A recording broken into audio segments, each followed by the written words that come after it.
한큐의 경제 뉴스 큐레이션. 저는 코너지기 배아랭 리포터입니다. 어렵고 복잡한 경제 한큐에 정리해 주실 김큐.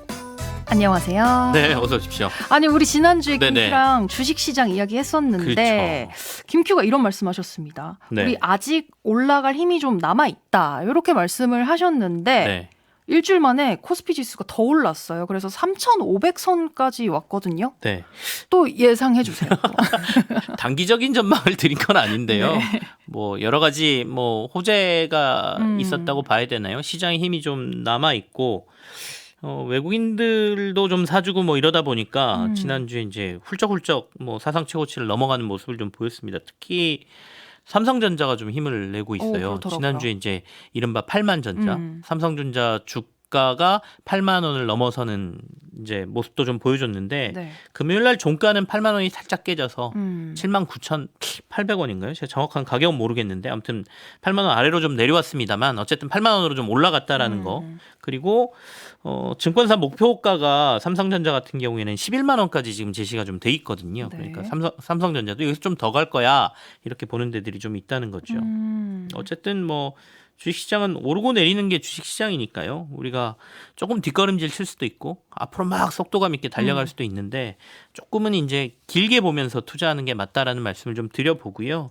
더군다나 이제 뭐 10월 초에 우리가 추석 연휴 긴 연휴가 있지 않습니까? 네. 그러면 사실 금융시장에서는 어떤 일들이 벌어지냐면 야 우리가 거의 한 10일 정도나 쉬는데 이 안에 무슨 일이 벌어질 줄 알겠어. 뭐 특히 미국 시장부터 시작해서 요즘 또 국제관계가 워낙 복잡하지 않습니까? 그러니까 다이나믹한 일들이 벌어지니까 혹시 모르니까 시장이 좀 올랐으면 나 일부는 현금을 좀 갖고 있고 싶어하는 심리가 생기거든요. 네. 이거는 뭐 개인 투자자뿐만 아니라 기관 투자자도 마찬가지입니다.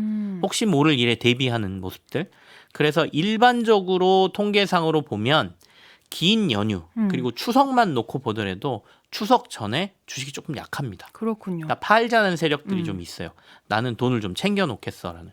그리고 나서 연휴가 끝나고 난 다음에 다시 조금 오르는 모양새가 있거든요. 그래서 아마도 추석 전에 이번에도 뭐 통계상으로 보면 그런 흐름이 조금 나오지 않을까라는 생각은 좀 있습니다. 근데 그래도 어쨌든 지금 현재 우리나라 증권사들이나 기관 투자자들이 시장에 대한 전망을 해놓는 보고서들을 딱 이렇게 그 요약을 좀 해보면 네. 공통적으로는 이제 우리가 코스피가 3,300선은 넘어섰으니까 3,300선을 바닥이라고 해야 되나요? 일종의 뭐 지지선으로 해서 위쪽으로는 한 3,550 요 사이를 코스피가 이렇게 움직이는 흐름을 보일 것이다. 그러니까 좁은 박스권이라고 하죠.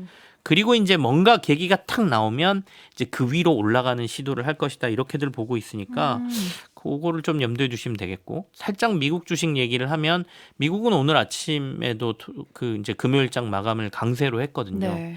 미국은 이제 앞 뒤에 좀 얘기하겠습니다만 금리 인하 이후에 주가가 계속 강세를 좀 보이고 있는데 조금 특징이 이른바 빅테크라고 하는 큰 회사들의 주가가 막 오르면서 미국 시장을 뜨겁게 이끌었단 말이죠. 근데 최근에는 약간 거기가 주춤하면서 중소형주, 그러니까 러셀 2000이라는 미국의 중소형주들을 모아놓은 지수가 있습니다. 네.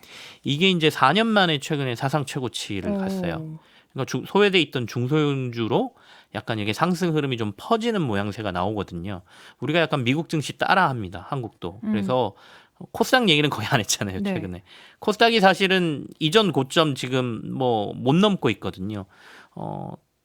코스닥 지수가 지금 850 위에 살짝 있는데 코스피가 2021년에 최고점을 넘은 걸로 비교해 보면 그 당시에 코스닥도 1000을 한번 넘은 적이 있습니다. 네. 그래서 이제는 코스닥도 조금 이렇게 온기가 퍼지면 이른바 천스닥 갈 수 있지 않겠느냐는 얘기가 조금씩 나오고 있다. 요 얘기까지 드려보죠. 미국 이야기 나온 김에 네네. 미국 이야기 조금 더 해볼게요. 그렇죠.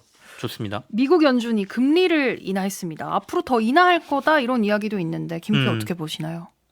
이제 연준 내에서도 이 얘기가 나왔으니까요. 지금 시장에서 받아들이는 거는 금리 인하가 조금 더 있을 것 같다라고 받아들이고 있습니다. 일단은 9월 FOMC 회의에서 0.25%포인트 기준금리 인하를 단행을 했습니다. 그래서 미국의 기준금리는 연 4.25에서 4.5%던 게 0.25%포인트씩 내려가서 네. 연 4%에서 4.25%로 내려갔고요. 이렇게 되면 우리나라 기준금리하고 차이가 1.75%포인트로 축소가 되는 거죠. 지난해 12월에 미국이 기준금리 0.25%포인트 인하한 이후에 5회 연속 이제 FOMC 회의에서 금리를 동결해 왔었거든요. 그래서 9개월 만에 이제 미국은 내린 것이고요. 네. 또 트럼프 행정부가 출범한 이후에 첫 금리 인하, 이것도 조금 의미가 있어 보이고요. 연준은 지난해 9월 달에 4년 반 만에 금리 인하를 단행한 이후에 네. 12월에 한 차례 더 금리 인하를 하고 나서 지금까지 그냥 동결 상태였습니다. 아시겠지만 이제 트럼프 대통령이 되고 난 이후에 계속해서 금리 인하라고 압박했지 않습니까? 네. 제롬 파월 의장한테 뭐 바보다. 만약에 경기가 안 좋아지면 다 너 때문이야. 금리 안 내려서 그런 거야. 막 이런 말까지 막 하면서 공개적으로 막 계속 내리라고 압박을 했거든요. 근데 이제 뭐 심지어는 최근에는 0.25%포인트도 안 돼. 0.5%포인트까지 한 번에 내려 막 이런 얘기까지 했는데 뭐 어쨌든 압박 때문인지 모르겠지만 모르는 건 아니죠. 근데 0.25%포인트를 이번에 내렸다라는 거는 사실입니다. 네. 이 트럼프식의 압박이 통했기 때문일까요? 뭐 전혀 영향을 안 미쳤다.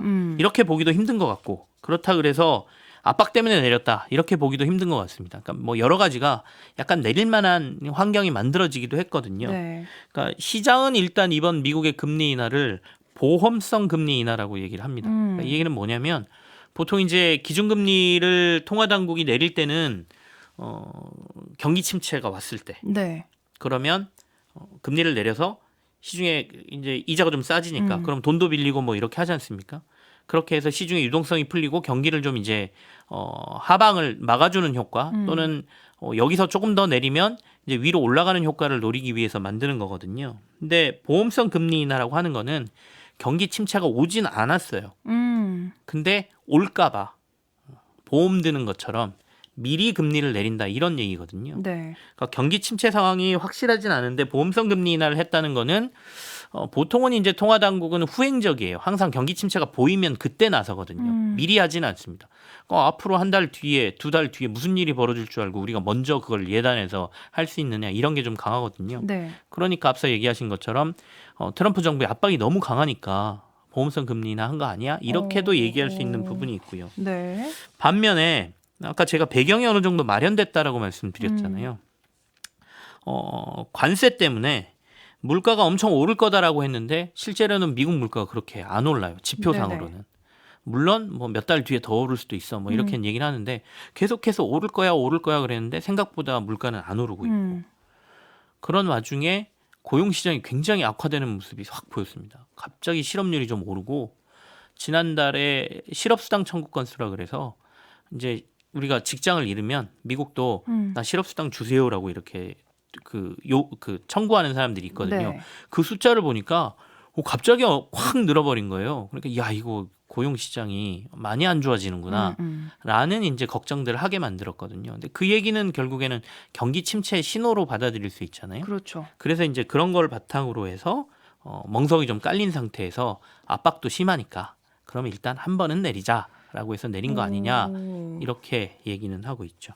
이거 추가 인하 가능성도 시사했다라고 하는 거는요. 네네. 제롬 파월 의장이 추가로 인하하겠다 공식적으로 말을 한 건가요? 아니면 우리의 느낌인 건가요? 느낌도 아니고요. 네. 근데 인하하겠다라고 이렇게 얘기는 안 합니다. 그러니까 아까 제가 얘기한 것처럼 네. 제롬 파월 의장도 그렇고 우리나라 이제 한국은행 총재도 그렇고 네. 저 다음 달에 금리 인하합니다. 이렇게 얘기는 안 하거든요. 확정적으로 공식 발표는? 얘기는 안 합니다. 왜냐하면 무슨 일이 일어날 줄 알고. 그렇죠. 네. 그러니까 절대 안 합니다. 근데 뭐 사인을 주거나 아주 미묘하게 이렇게 얘기를 하거나 뉘앙스를 풍기거나 이런 것들은 하는데 제롬 파월 의장이 어떤 뉘앙스를 강하게 풍긴 것도 있지만 우리가 이번에 추가로 금리나 미국이 있을 거다라고 얘기하는 거는 미국은 FOMC 회의가 있을 때 특히 3, 6, 9, 12월에 있는 FOMC 회의에는 이른바 점도표라고 해서 네. 연준 의원들이 이 회의에 들어가기 전에 올 연말에 기준금리가 이 정도 수준에 올 거야라는 자기 예상을 점으로 찍어요. 그리고 내년 연말에는 이 정도 될 거야라고 점을 찍거든요. 그럼 그 점이 많이 모인 곳이 있을 거 아닙니까? 그렇죠. 그걸 가지고 연준 인사들이 이렇게 생각하고 있다는 거는 올 연말에 기준금리가 이 정도 갈 거야라고 시장이 예측을 하는 거죠. 그 점이 한 2차례 정도 금리 인하를 할 수 있는 곳에 찍혀 있다. 올 연말. 그게 이제 우리가 연준이 앞으로 2차례 정도 금리 인하를 더 할 수 있다라고 보는 것이고요. 근데 재밌는 건 이제 2차례 정도 금리 인하를 하려면 FOMC 회의 때 해야 될 거 아니에요. 그러면 미국의 FOMC 회의는 지금 11월, 12월 2번 남았거든요. 10월, 12월인가요? 네, 10월, 12월 이렇게 2번 남았거든요. 그 얘기는 무슨 얘기겠어요? 2번 다 한다는 얘기죠. 그러게요. 그러니까 올해 연말까지 미국은 FOMC 회의에 모두 금리 인하를 할 것이다라고 시장은 예상을 하고 있고 그것 때문에 추가 금리 인하도 강하게 시사했다, 할 수 있다 이런 얘기들이 뉴스에 나오는 것이죠. 이 점으로 점점 좀 내려가는 모습을 보여줬으면 좋겠는데 이 네네. 연준이 금리를 계속 내리면 우리도 영향을 받는지가 제일 중요한 거잖아요. 다음 달에 금통위가 있는데 우리 영향을 어떻게 받습니다. 우리가 기준금리를 결정할 때 그냥 주변 상황 생각 안 하고 그냥 우리 내부의 경제 상황만 보고 오르고 내리고를 못 해요. 아까 제가 그 한미 금리 차 말씀을 드렸잖아요. 네. 사실은 미국의 금리 차가 높아져 있는 건 그 금리가 우리보다 높은 거는 부담이긴 하거든요. 네. 그러니까 미국의 금리가 높다는 거는 글로벌 자금들이 우리로 들어오지 않고 우리나라로 달러 자산으로 가면 거기서 이자를 더 받는다는 얘기이기 때문에 예전에는 이 금리가 역전되는 상황만 나와도 우리나라에서 달러 자산 미국으로 빠져나가라는 우려를 굉장히 강하게 했는데 지금은 이제 한 2%포인트까지 벌어져 있음에도 불구하고 그래도 안정적으로 유지하는 거는 환율부터 시작해서 여러 가지 다른 환경들도 작용한다 이렇게 보거든요. 그래서 이걸 무작정 우리가 따라하거나 마음대로 할 수는 없다. 그래서 영향을 받는다. 그리고 특히 우리나라도 지금 사실은 경기가 안 좋은 상황이죠. 경기 침체 상황이 벌어져 있으니까 금리는 내리고 싶은데 한국은행이 못 내리고 있었거든요. 못 내리는 이유는 크게는 두 가지입니다. 하나는 가계부채가 워낙 많으니까 이거 금리 내려줬다가 또 사람들이 빚내고 해서 가계부채가 더 폭증하는 거 아니야? 네. 이런 우려. 부채를 이렇게 많이 늘리는 이유는 우리는 대부분 부동산입니다. 그래서 그렇게 되면 부동산 집값을 자극할 수 있다라는 것 때문에 이 두 가지 때문에 이제 하느니 주저주저 하고 있는 상황이거든요. 경제 상황을 보면 금리를 좀 내려줘야 되겠는데. 네. 근데 이제 최근의 상황을 보면 정부가 이제 부동산과 관련돼서 강력한 그 대출 규제를 내놨잖아요. 그러면서 가계부채 증가세는 뚝 끊겼어요. 그리고 집값은 물론 서울의 주요 지역들은 아직도 꿈틀꿈틀 거리고 있습니다만 정부의 강력한 대책 나오고 난 다음에 네. 이게 막 확산되는 모습은 안 보이고 조금은 다소 안정적인 모습을 보여줬잖아요. 그러니까 하느니 그렇다라면 10월 달에 한 번은 내릴 수 있겠다라고 지금 시장은 보고 있고 내릴 가능성을 금융시장에서는 높게 전망하고 있습니다. 이 갤럽 조사를 근거로요. 네네. 조선일보에서 경기 비관론이 크게 확대됐다 이런 기사를 냈거든요. 네네. 이게 갤럽 조사를 보면 네. 16일에서 18일 전국 18세 이상 1,001명에게 향후 1년간 한국 경제에 대한 전망을 물어본 결과예요. 나빠질 것이라고 답한 사람이 42% 가장 많았고요. 지난달 조사의 35%보다 7%포인트나 늘었다. 반면 좋아질 것이라고 답한 사람은 32%로 지난보다 3%포인트 줄었다라는 건데 경기 지표하고는 좀 느낌이 다릅니다. 경기 지표는 최근에 살아나고 있거든요. 8월 경기 선행 지수가 101.33으로 3년 7개월 만에 최고고요. 소비자 심리 지표도 111.4로 2017년 이후에 최고고 KDI에서는 최근 경기 회복세가 다소 나타나고 있다라는 얘기를 하고 있어서 아직은 실제 사람들이 느끼는 거하고 괴리감이 조금 있다라는 생각이 들고 두 번째는 갤럽 조사는 주로 정치 성향과 관련된 정부의 평가를 좀 받지 않습니까? 네. 그렇다 보니까 정치 지지도에 따라서 정부를 지지하는 사람들은 경기가 살아났다라고 얘기하고 있고 반대편에 있는 사람들은 경기가 안 좋습니다라고 얘기를 하고 있어서 이거를 경제의 어떤 지표로 보기에는 조금 애매한 부분이 있다. 그리고 제가 말씀드린 아까 갤럽 조사는 중앙선거 여론조사심의위원회 홈페이지를 참조하시면 더 자세히 아실 수가 있겠습니다. 어쨌든 실제 지표랑 사람들이 느끼는 체감 경계는 조금 괴리가 있다는 네, 거죠. 시간이 지나야 사실은 좀 더 느낄 수 있거든요. 네. 그래서 그것도 좀 지켜보시죠. 소비 쿠폰도 또 나온다고 하니까요. 이번 주 잘 들었습니다. 저는 다음 주에 다시 돌아올게요. 네, 지금까지 배아량 리포터였습니다. 고맙습니다. 네, 고맙습니다.